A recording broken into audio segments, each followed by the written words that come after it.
Aujourd'hui, on fête les 2 ans du podcast. On est le 14 février 2026 et il y a 2 ans, j'ai lancé Yes I Do Podcast. Il y a 1 an, on fêtait les 10 000 écoutes. Aujourd'hui, on fête les 67 000 écoutes. C'est pas encore les 70 000, mais on y arrive très bientôt.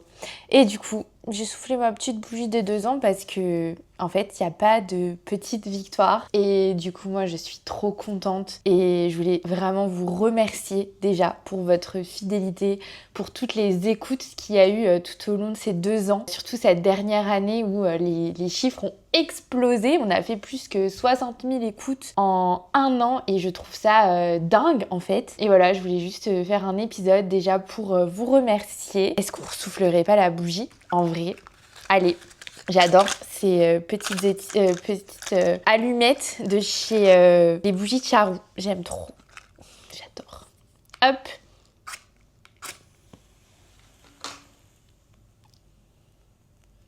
Allez, joyeux anniversaire à Yes I Do Podcast.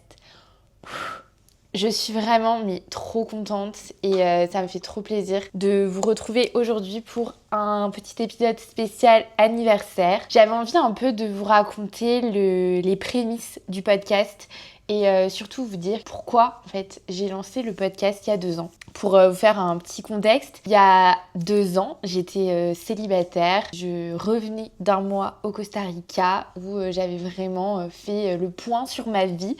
Où en fait je sortais d'une rupture amoureuse très compliquée, ma relation où je vous ai déjà parlé plusieurs fois, qui était toxique. Et en fait suite à cette relation toxique, je suis partie voyager. Je suis d'abord partie en Australie et ensuite je suis partie au Costa Rica. Au Costa Rica, j'étais avec une copine à moi et pendant 1 mois, on parlait d'amour parce que c'est un sujet que j'adore depuis toujours et j'avais déjà eu l'idée de lancer un podcast autour de l'amour, mais c'était plus sur les demandes en mariage. Et d'ailleurs, c'est pour ça que le podcast s'appelle Yes I Do, parce que de base, je voulais vraiment l'orienter sur les demandes en mariage. Et au final, c'est pas du tout ce que j'ai fait. Et en fait, je suis très contente de ne pas avoir fait ça parce que je trouve que ce concept que j'ai créé autour de Yes I Do, c'était parfaitement ce que je voulais et ce que j'avais aussi besoin d'entendre à cette époque. J'écoutais beaucoup de podcasts à ce moment-là de ma vie. J'étais un peu désespérée dans le sens où j'avais quand même enchaîné les déceptions amoureuses et j'avais été blessée, je m'étais sentie trahie, je m'étais sentie vraiment dans tous les étapes possibles, j'avais le cœur brisé, enfin bref. C'est vrai que les années avant 2023 du coup, non 2024 pardon, 2024 était quand même très compliqué niveau amour pour moi et c'est pour cette raison que je me suis dit mais qu'est-ce qui te ferait du bien aujourd'hui pour retrouver l'envie d'aimer, l'envie de te relancer dans une relation amoureuse et surtout de te faire croire à nouveau en l'amour parce que je vous mens pas qu'à ce moment-là de ma vie, en février 2024, enfin en janvier du coup quand j'ai vraiment eu l'idée du podcast, je doutais vraiment de l'amour. J'étais vraiment dans une phase où je me disais j'ai enchaîné je ne sais pas combien de déceptions. J'ai été en couple plusieurs fois et ça n'a pas fonctionné. J'ai été blessée, j'ai donné de ma personne pour des personnes qui n'en valaient pas la peine ou en tout cas qui ne le méritaient pas. Et en fait, j'étais vraiment dans cet état d'esprit où je me disais mais est-ce que vraiment l'amour existe? Et moi, j'avais toujours l'image de mes parents qui s'aiment plus que tout au monde, qui sont ensemble depuis plus de 30 ans et qui s'aiment d'amour. Et j'avais toujours un peu ce couple goals et je me disais, mais est-ce que je vais un jour retrouver la même relation que mes parents ont ensemble? Et c'était un peu genre, je sais pas, j'étais vraiment dans cet état d'esprit de je sais pas si ça existe en fait. Est-ce que c'est juste une exception pour eux ou pour quelques personnes dans ce monde et que au final c'est peut-être pas fait pour moi. Et vraiment je me suis vraiment posé la question de me dire est-ce que l'amour existe vraiment? Est-ce que j'ai envie de croire en l'amour? Et je me suis dit mais tu peux pas, t'aimes trop l'amour, t'aimes trop les romances, t'aimes trop les comédies romantiques Et je me disais, mais non, je peux pas abandonner l'amour, je peux pas ne pas croire en l'amour, je peux pas me résigner à vivre juste, juste entre guillemets, mais d'amour de mes proches. Bien sûr que c'est énorme et j'en suis tellement reconnaissante d'avoir mes proches autour de moi, ma famille, mes amis. Mais c'est pas pareil qu'une relation amoureuse, on va pas se mentir. Et c'est vrai qu'à ce moment-là de ma vie, je me disais, je sais pas si l'amour c'est fait pour moi, je sais pas si je vais rencontrer une personne avec qui ça va matcher, avec qui je vais avoir envie de construire une relation et qui aura aussi à l'inverse envie de construire une relation avec moi parce que forcément dans tout ce que je vous ai raconté, il y a eu des histoires complètement différentes. Mon premier amour, on a construit une histoire ensemble, mais au final on était jeunes et nos chemins ont pris des directions différentes. Puis après j'ai enchaîné des relations vraiment pas ouf où moi soit c'était moi qui étais hyper amoureuse et l'autre n'en avait rien à faire, ou inversement la personne qui était plus amoureuse et moi j'avais pas de sentiments plus que ça. Après voilà, il y a eu ma relation toxique où là on va dire que c'était un amour toxique, voilà, c'était à la fois de la passion et de la haine, on va dire ça comme ça si je dois le résumer. Et je dis ça en rigolant, mais en vrai c'est pas du tout drôle. Et puis après voilà, l'amour qui n'est pas possible, enfin vraiment je me disais mais c'est quoi l'idée en fait, je sais pas, je rêvais vraiment de trouver le grand amour, mais j'avais l'impression que c'était peut-être un rêve en fait et que c'était peut-être pas un rêve réalisable. Et je me suis dit non mais tu peux pas abandonner cet espoir de te dire qu'un jour tu rencontreras la bonne personne. Et c'est pour ça que je me suis dit mais quoi de mieux que d'interviewer des couples qui nous racontent leur histoire d'amour pour donner en fait l'espoir. Je me suis dit mais parfait, c'est ça que j'ai envie en fait, c'est de partager des belles histoires d'amour, des vraies histoires d'amour, parce que si vous avez écouté tous les podcasts, il y a des histoires qui sont tristes, il y a des histoires qui sont belles, mais à la fois il y a toujours un message de positif, parce que ça peut être une personne qui a vécu un premier divorce et qui s'est remariée, ça peut être une personne qui a perdu l'amour de sa vie mais qui a réussi à se reconstruire, ça peut être une personne qui a vécu une relation hyper toxique, qui ne croyait plus en l'amour et qui finalement a rencontré sa bonne personne. Enfin en fait je trouve que dans Yes I Do, c'est des dizaines et des dizaines d'histoires d'amour et chaque histoire d'amour montre et prouve que en fait tout le monde mérite l'amour et tout le monde pourra un jour trouver sa bonne personne. Il n'y a juste pas de timing en fait, et que ça peut venir à 20 ans comme ça peut venir à 40 ans. Il n'y a pas de timing, et juste ne plus croire en l'amour, peut-être que ça nous empêche d'attirer quelque chose autour de ça, autour de l'amour. Mais globalement pour moi, on a tous une personne, ou plusieurs même, parce que je pense qu'on peut avoir plusieurs amours dans notre vie.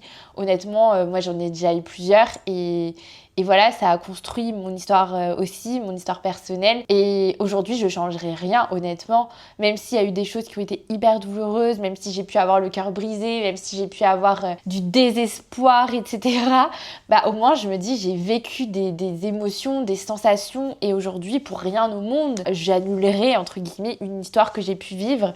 Même si elle m'a fait souffrir, au final, je me dis que ça peut toujours servir pour le futur et que c'est ça dont j'avais envie et besoin à ce moment-là, de ma vie en tout cas. Et c'est pour ça en fait que j'ai lancé Yes I Do, c'est parce que déjà j'adore qu'on me raconte comment les couples se sont rencontrés, j'adore savoir les histoires, j'adore les histoires d'amour, j'adore qu'on me raconte de belles histoires d'amour, et même les pas belles, enfin les pas belles entre guillemets, même celles qui finissent mal entre guillemets, parce que moi j'en ai eu, et pour autant ça reste des histoires où, je sais pas, il y a toujours un petit truc que tu te dis de raconter ça fait toujours du bien, et puis voilà, ça fait des petites anecdotes à raconter au fur et à mesure de ta vie, de ton histoire, et puis un jour peut-être que tu rencontres la bonne personne avec qui tu vas construire un plus grand bout de chemin avec cette personne. En tout cas, ouais, je sais pas, mais je pense que pour moi, ce podcast, ça m'a vraiment redonné goût à la vie, à l'amour.